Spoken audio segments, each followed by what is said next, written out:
Efésios 3, do 14 ao 21.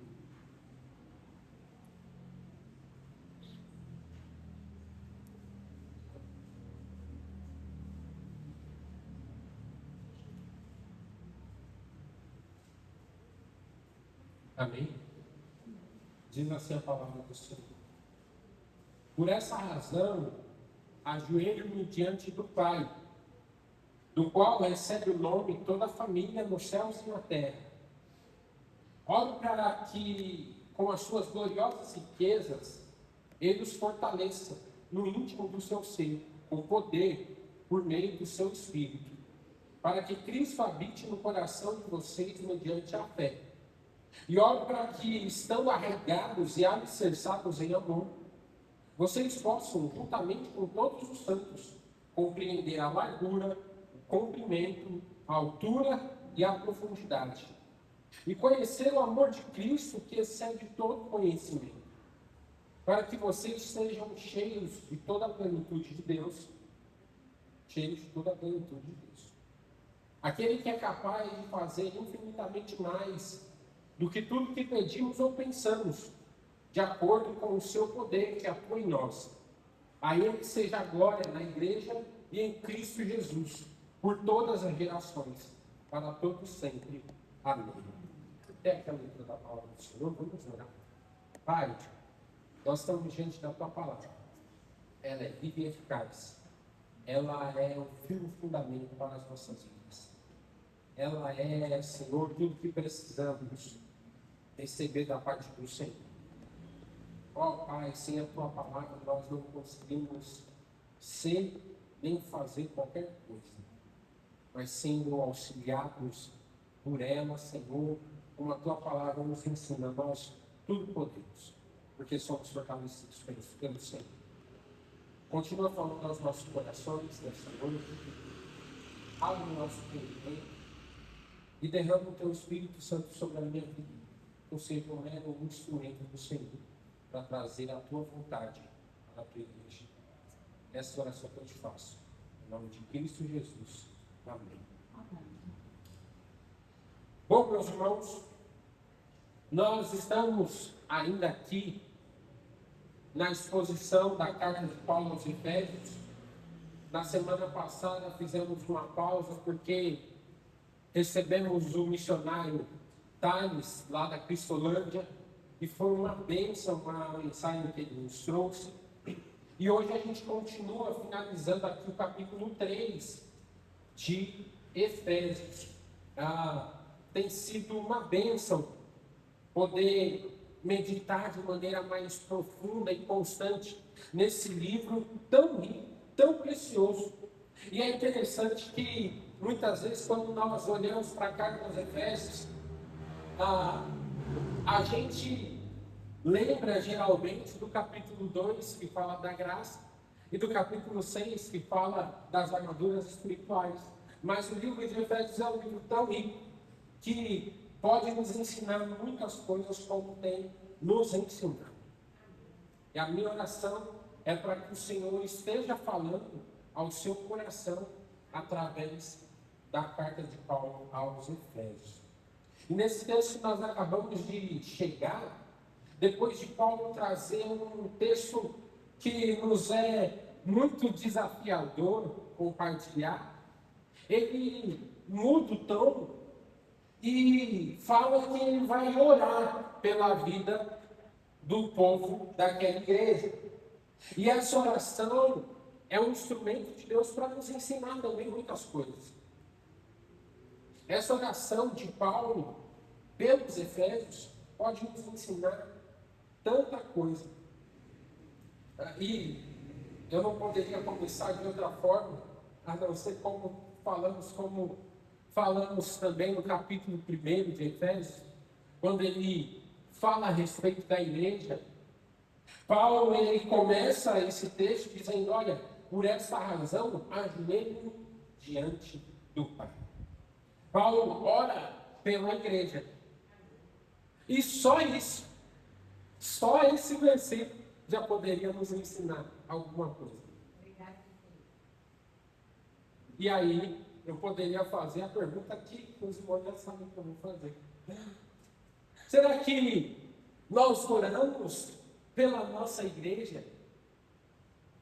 O que Paulo está fazendo aqui é que ele está se ajoelhando pela vida daquela igreja, para que eles compreendam questões que ainda não foram esclarecidas aos seus olhos, como a gente meditou há 2 semanas atrás.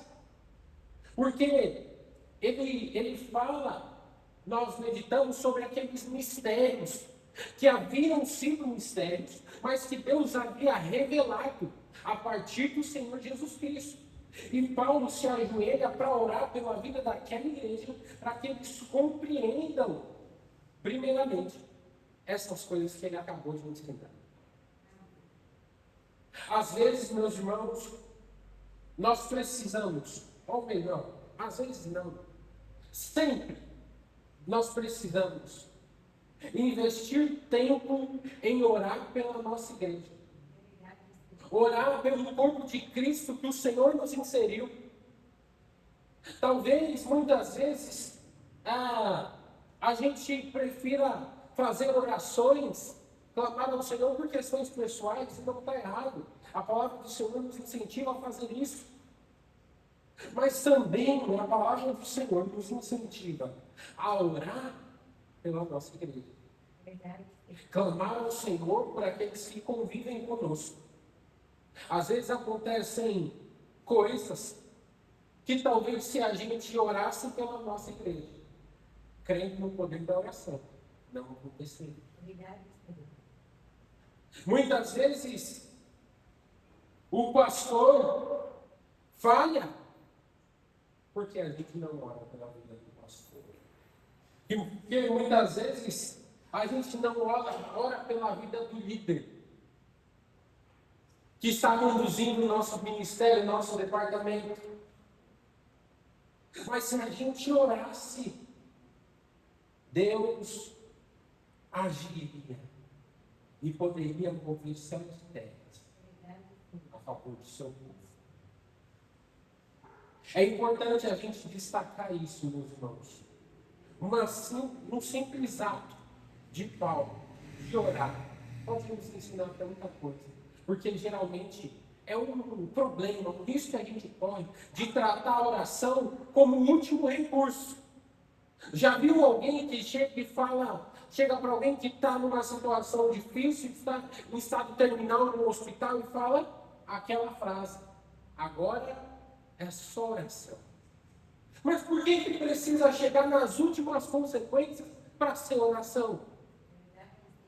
Por que não podem mais existir saídas humanas para aí sim a gente recorrer à oração? A palavra do Senhor, meus irmãos, nos chama a orar no começo das tribulações, durante as tribulações, e quando aos olhos humanos não tem mais solução. Isso é ter uma vida de oração. E Paulo começa destacando esse simples aspecto. Por essa razão, eu me ajoelho diante do Pai, do qual recebe o nome toda a família dos céus da terra. E aí Paulo vai começar a dizer pelo que ele está orando. Ora para que, com as suas gloriosas riquezas, ele nos fortaleça no íntimo do seu ser, com poder, por meio do seu Espírito, para que Cristo habite no coração de vocês, mediante a fé.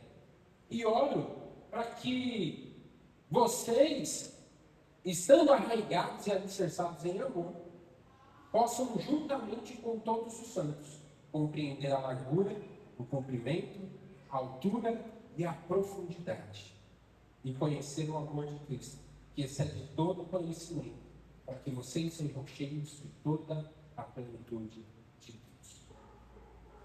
O que Paulo está querendo dizer, ao dizer que ele está orando para aquela igreja, são algumas questões. Primeiro, Paulo ora para que aquele povo seja fortalecido no íntimo do seu ser, com poder, por meio do Espírito Santo. Paulo ora por aquela igreja porque sabe que em muitos momentos Muitos de nós, é natural do ser humano enfrentar momentos de tribulação na sua vida, de dificuldade na sua vida, e precisar receber fortalecimento. Nenhum de nós somos fortes o suficiente para nunca precisarmos receber uma palavra de encorajamento ou fortalecimento.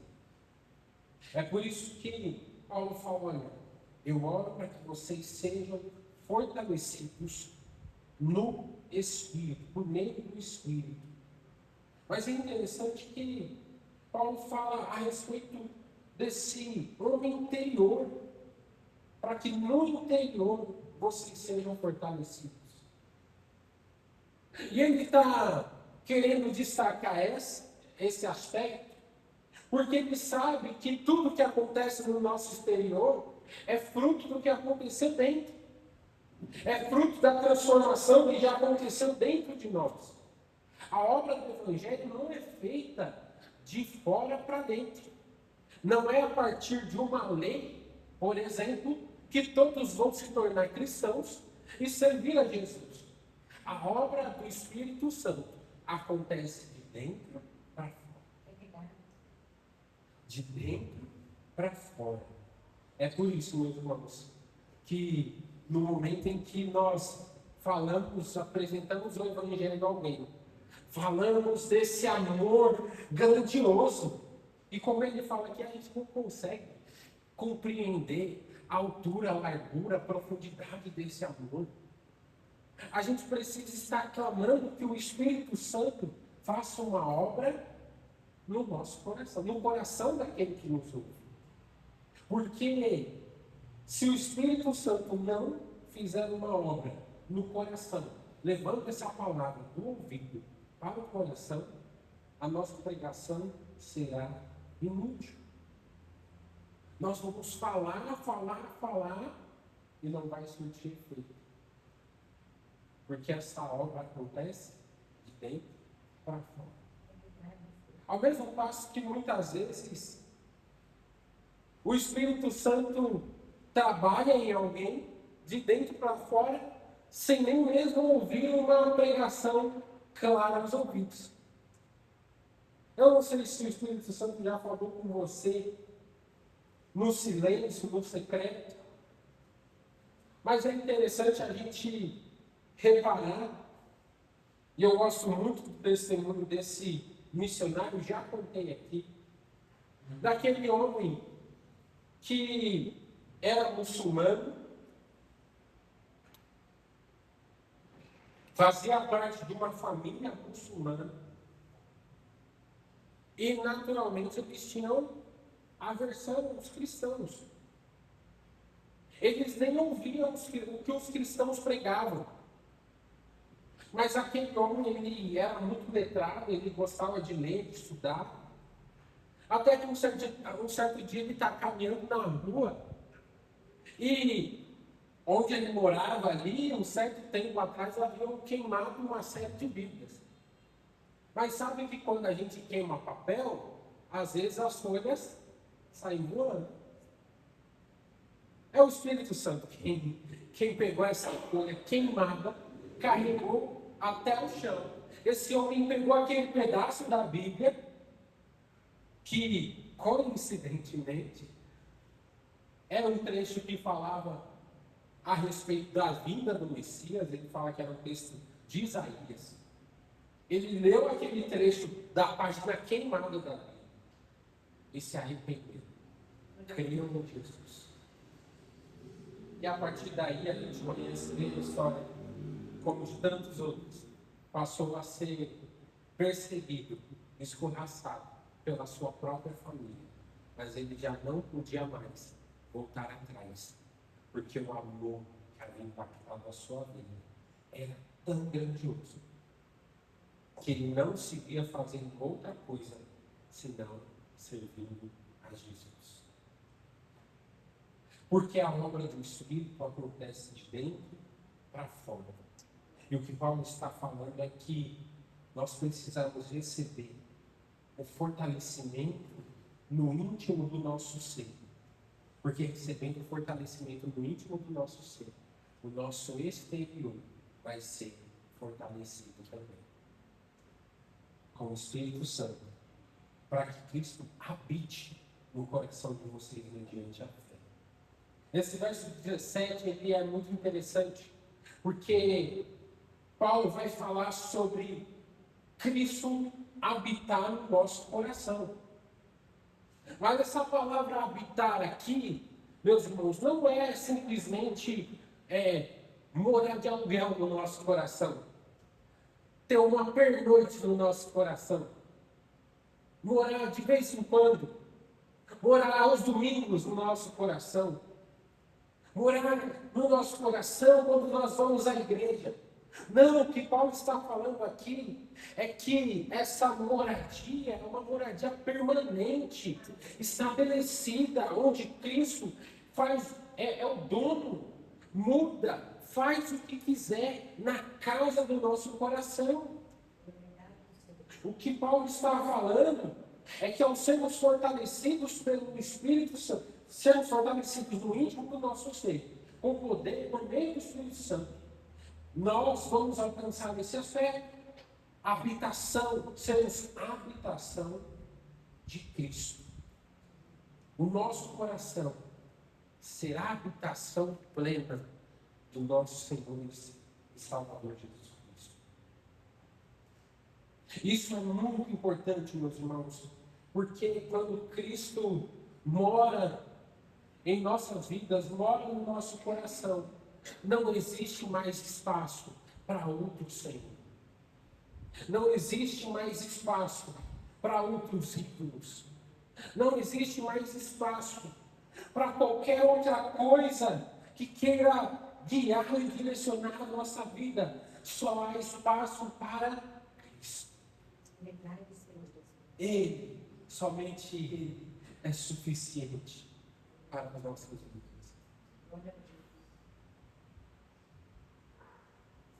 Mas aí tem aquele outro ponto.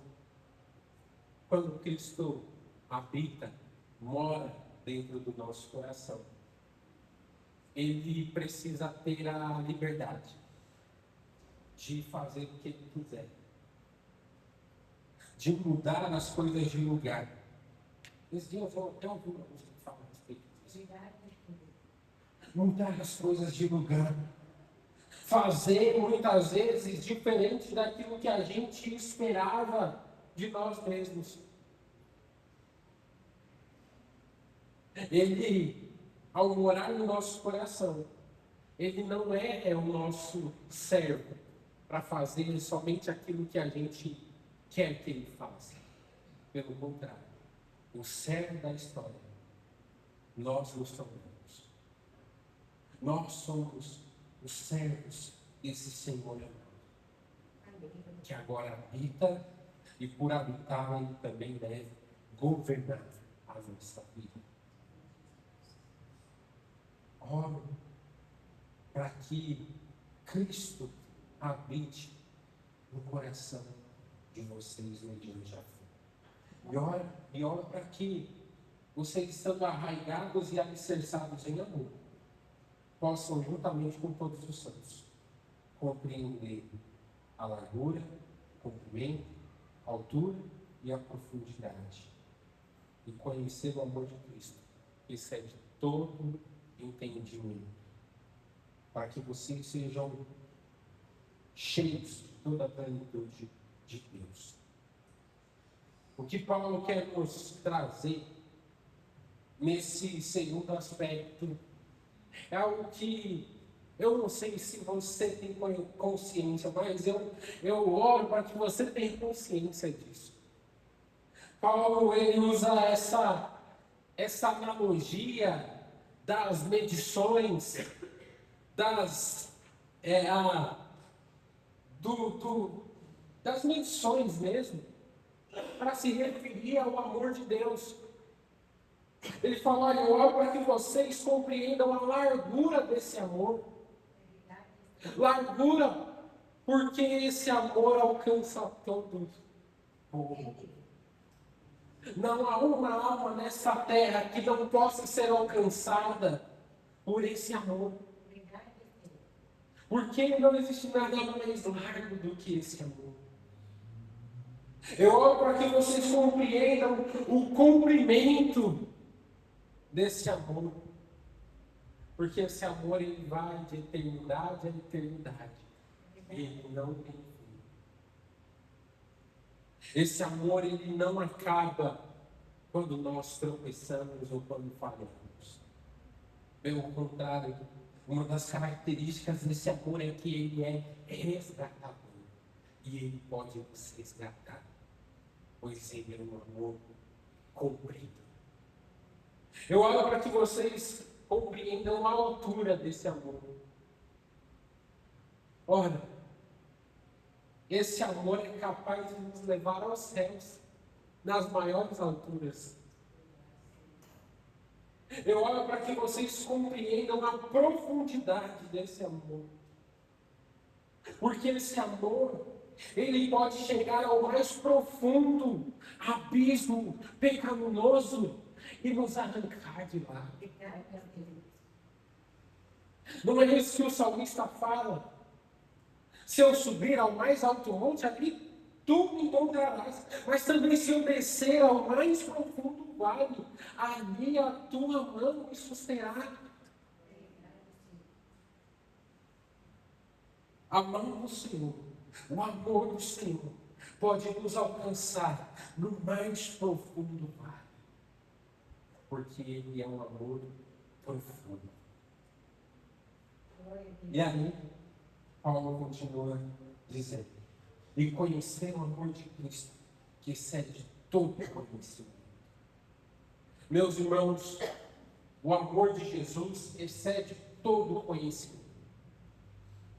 Excede tudo que a mente humana pode formular. Porque como alguém poderia, primeiro, entregar o seu filho para pagar pelos pecados de alguém? Como alguém, sendo filho, poderia se entregar por uma raça humana? Isso vai completamente contra a cultura, chamamos assim. Contra a cultura desse mundo. Um mundo onde a gente vê cada vez mais o autocuidado, o egocentrismo, o egoísmo, todas as características que fazem parte do mundo, de pessoas que vivem apenas para si mesmas.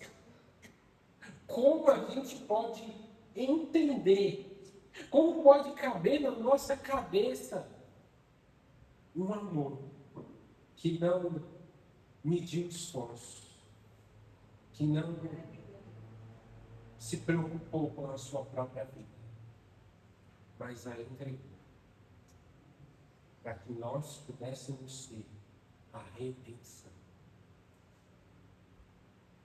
E nessa equação, pior ainda mais, porque em tudo que Deus faz, só a gente ganha.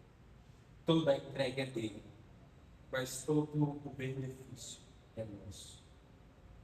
Deus não ganha nada, porque Ele é o Criador de todas essas coisas.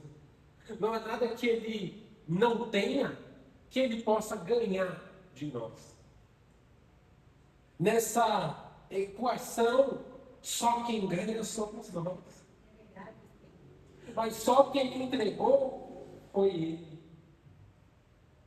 É por isso que não cabe na nossa cabeça, mas mesmo assim a gente crê pela fé, isso gera uma conflição, um sentimento de reconhecimento no nosso coração de falar: Senhor, obrigado por esse amor que é mais alto, mais profundo, mais largo, mais comprido do que eu posso imaginar, do que eu possa entender. Esse amor é muito maior do que cabe na minha cabeça. E aí, Paulo continua. no verso 20. Nesse texto que a gente conhece tão bem. Aquele que é capaz de fazer infinitamente mais do que tudo que pedimos ou pensamos, de acordo com o seu poder que atua em nós. A Ele seja a glória na igreja e em Cristo Jesus, por todas as gerações, para todos sempre. Amém. Nesse final, nesses últimos 2 versos, Paulo vai fazer o que a gente chama de doxologia. É mais ou menos aquilo que ele faz lá em Romanos capítulo 11, no finalzinho, onde ele fala, porque dele, por ele, para ele são todas as coisas. E a gente conhece esse texto, porque a gente canta esse texto. A ele agora. Paulo vai seguir a mesma linha aqui. Ele vai dar um ensinamento denso, muitas vezes difícil de ser compreendido, e vai encerrar com louvor a Deus. É por isso que ele traz essa característica do nosso Deus, que é capaz de fazer infinitamente mais do que a gente pode imaginar. Se a gente está acabando de falar a respeito desse amor que vai além do que a gente pode compreender, é porque nós servimos um Deus que vai além do que a gente pode compreender e vai além do que as nossas mãos podem alcançar. É um Deus que, na sua soberania, Ele é capaz de fazer infinitamente mais do que tudo que pedimos ou pensamos. Ele é capaz, isso deve ser um cântico de louvor que acalma o nosso coração, porque o nosso Deus é capaz de fazer infinitamente mais do que tudo que pedimos ou pensamos, de acordo com o seu poder que atua em nós. E isso vale para tudo na nossa vida. Vale para uma situação onde aos nossos olhos é difícil demais, como já falamos aqui. Vale para uma vida que talvez esteja funda demais. Conheço, quando estava no seminário, eu costumava ir. Eu estou caminhando para finalizar. Eu costumava ir muito na Cristolândia, né? Então eu saía cedo de casa, ia para a Cristolândia e de lá ia para o seminário. E lá eu pude conhecer o seu Valmir. Eu não sei se alguém vai lembrar, o seu Valmir era um homem que, olha, poucas pessoas eram tão animadas e felizes quanto o seu Valmir. Porque o seu Valmir, ele tinha sido resgatado de uma nação de pecado. Ele tinha sido resgatado das arestas mais duras e difíceis desta terra. E quando a gente chegava lá e cumprimentava o seu Valmir, era engraçado que ele trabalhava na cozinha lá, e a gente sempre via ele dançando, e quando estava cantando música, ele pegava e começava a dançar. Tinha até um bom gingado. É interessante que, conversando com ele uma vez, ele falou justamente isso. Olha, a minha família esperava que eu apenas me tratasse aqui e depois voltasse à minha vida normal, trabalhando, pagando contas, vivendo, sustentando a minha casa, não seria errado. Mas quando eu compreendi a profundidade desse amor e compreendi que Deus pode fazer, assim como fez na minha vida, mais do que tudo que eu sonhei, mais do que tudo que eu imaginei, mais do que tudo que a minha família orou. Toda a nossa oração, meus irmãos, tudo que a gente pede ao Senhor, é sempre menos do que Ele pode fazer. Porque Ele sempre pode fazer infinitamente mais do que nós pedimos ou pensamos. A grande questão é que o Senhor tem um tempo. E o tempo do Senhor não é o nosso. E a gente, enquanto o Senhor está trabalhando, fazendo tudo isso, nosso sentimento deve ser confiar e descansar. Há momentos na vida que a gente não tem mais nada a fazer, senão confiar e descansar. Há momentos que os nossos bens não vão resolver os nossos problemas. Os nossos contatos não vão resolver os nossos problemas. Há momentos que a gente só tem a fé. E louvado seja o nome do Senhor, porque Ele nos deixa a fé para continuar crendo, para continuar confiando que esse Deus, por mais que as circunstâncias sejam contrárias, Ele pode, e Ele é capaz, e Ele é bondoso, e Ele é amoroso para fazer mais do que a gente pode imaginar. E aí ele encerra: a esse Deus seja a glória na igreja e em Cristo, por todas as gerações, para todos sempre. Amém. Porque tudo que Deus faz, meus irmãos, Ele faz por nós, para que nós, numa atitude de gratidão, devolva a glória a Ele. Para que a gente glorifique o nome dEle. É como se tem o texto de Romanos capítulo 11, ele diz: olha, porque dele, por meio dele, e para ele são todas as coisas. O que esse texto nos ensina é que todas as coisas vêm de Deus. Tudo que temos, tudo que somos, vem de Deus. Tudo o que fazemos, quem nos sustenta é o nosso Deus. E é por isso que toda a glória, todo louvor deve voltar para Deus.